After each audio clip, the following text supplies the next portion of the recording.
When Ghislain finally reached the group, the mercenaries instinctively stepped back. Turning to Gordon, Ghislain asked if he was the representative. Gordon, now visibly nervous, admitted that he was. Ghislain inquired about his name, and Gordon introduced himself as Gordon the Muscle. Ghislain smiled, commenting on the uniqueness of the name before tapping Gordon's chest and complimenting it as pretty cool. Introducing himself as the young Lord of Perdium, Ghislain commanded Gordon to gather the mercenaries. Once assembled, Ghislain addressed them with a serious demeanor. He announced that the time had come to begin the pioneering of the Forest of Beasts. In the next scene, Belinda was assisting Ghislain in donning his armor. All preparations for pioneering the forest had been completed. The expedition's temporary base had been constructed, resources had been procured, and the most critical asset, the troops, had been secured. Ghislain requested Belinda to perform a final head count, and the maid obliged. She informed him that 148 mercenaries had been contracted through the office, along with 41 Cerberus mercenaries he had brought himself. The total number of personnel reached 192. Ghislain acknowledged her effort, commending her for the work, and inquired whether Scoven had been properly informed. Belinda assured him that Scoven had been notified and, contrary to her expectations of resistance, the knight had stepped in to ensure their passage through the Forest of Beasts remained undetected.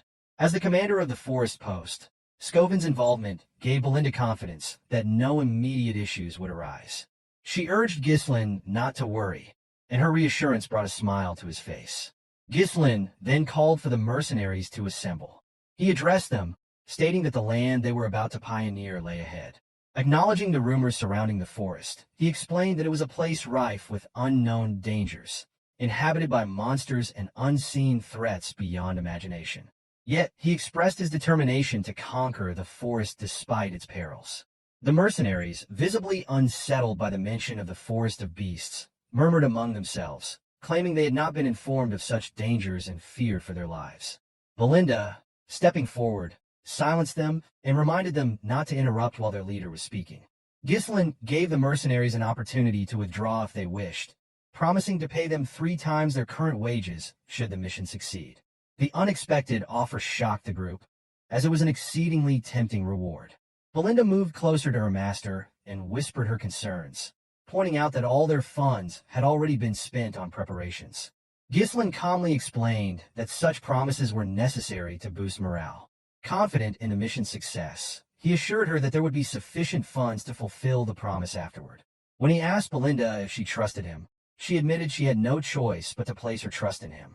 Care commented to Ghislain that their master must be out of his mind to offer such an extravagant reward and questioned how Ghislain intended to honor his words. Ghislain, however, remarked that their master always had a plan. Ghislain officially named the group the Forest of Beasts Expedition Team and declared that it was time to move out. As the group progressed, they began cutting down the trees obstructing their path. Everyone, including Ghislain, actively participated in clearing the way. After felling a tree in front of him, Ghislain looked up, relieved to see sunlight piercing through the now-thinned canopy. Raising his hand, he directed the men to continue clearing the path toward the indicated direction. He instructed them to chop the felled trees into logs, load them onto carriages, and dig around the stumps to facilitate their removal.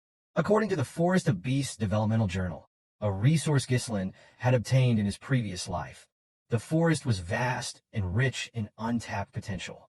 He firmly believed that one day, the monsters would be driven out, and the forest's resources would be fully utilized. At that moment, what Ghislain needed most was money. He chose to disregard all other concerns, focusing solely on securing the quickest route to the Runestone Vein.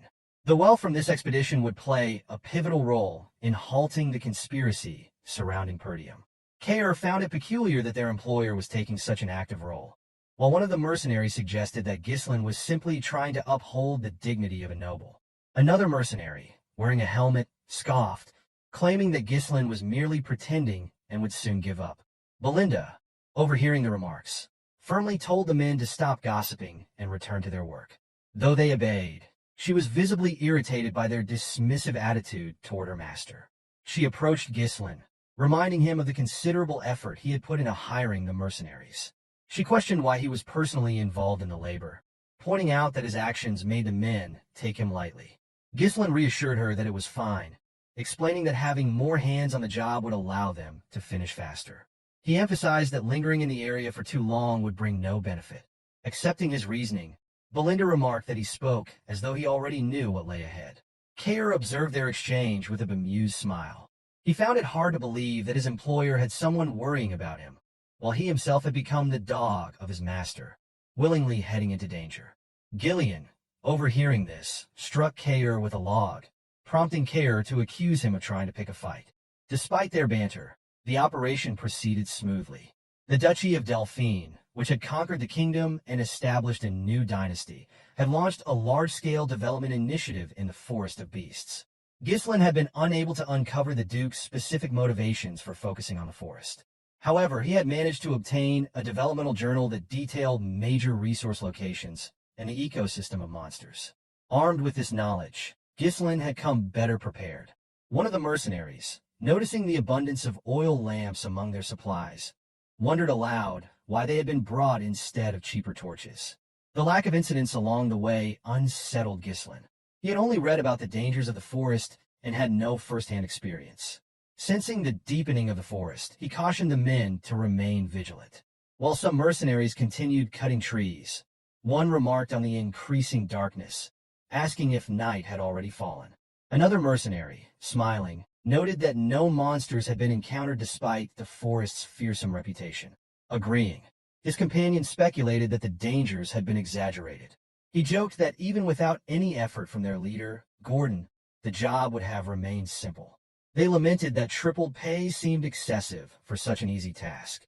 As they spoke, a bald mercenary struck Gordon on the back while he carried a log, jokingly demanding his money back. Gordon, however, noticed something strange. Turning to the others, he pointed out that they had cut countless trees along the way. When asked, the men confirmed that they had. Gordon's expression darkened as he directed their attention to the path behind. It was inexplicably blocked. The mercenaries froze in shock at the sight. Ghislain's voice rang out, commanding everyone's attention. Sensing the shift in the forest's atmosphere, the troops instinctively reached for their swords.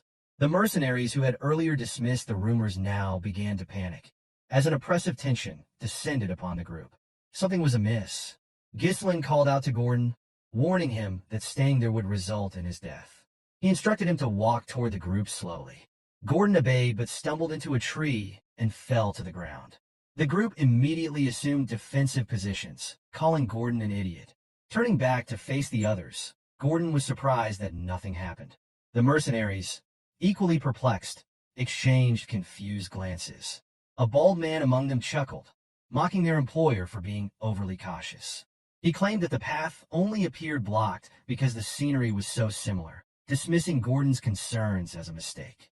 He further belittled the Forest of Beasts, calling it nothing more than a slightly dense forest with an exaggerated name. Ghislain, maintaining a serious demeanor, ordered the man to step closer if he wished to stay alive. Irritated, the mercenary accused him of trying to create unnecessary fear. As he finished speaking, vines suddenly wrapped around his waist. Before he could react, the vines lifted him into the air and toward the top of a tree, where a monstrous mouth filled with sharp teeth awaited. The massive tree-like creature devoured him in an instant. The creature, which had no detectable presence, was impossible to anticipate. It was a predator that thrived on catching its victims unaware. The monster's eye opened, revealing its identity as a direst ant. So, friends, this chapter comes to an end. What will happen next? We'll uncover it in the next chapter. Don't forget to rate this chapter out of 10 in the comments. We'll see you in the next video. Until then, take care and goodbye. Don't forget to like the video and subscribe to the channel.